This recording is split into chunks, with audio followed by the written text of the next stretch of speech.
Бақыт деген не өзі? Бақыт деген не өзі деп бастады топ таласта. Бірі оны үйден іздеп, бірі қырдан әраста. Бір айтады, бақыт деген барлық байлық емес пе? Керегіңше киіп ішсең, бақыттысың демес пе?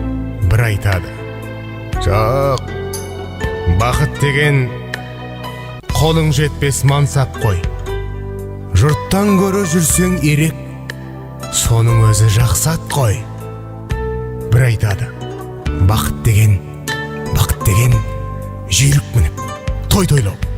Ісің болмай күйбеңменен, қарын тойса қарт ойнау. Бір айтады, бақыт деген адал жар мен перзент қой. Ынтымаққа ырыс келген, ол да соған келмек қой. Пікірлердің таласына осылай мен жолықтым. Бақыт адам баласына келмес оңай, сонықты. Безбеймін мен баладан да, байлықтан да, жардан да. Мансап жетпес бар адамға үлестіріп алғанда. Үміт үзбей іздейді олар, таңдап сол бір жақұтты. Он алыстан іздемегін, жүректен тап бақыт.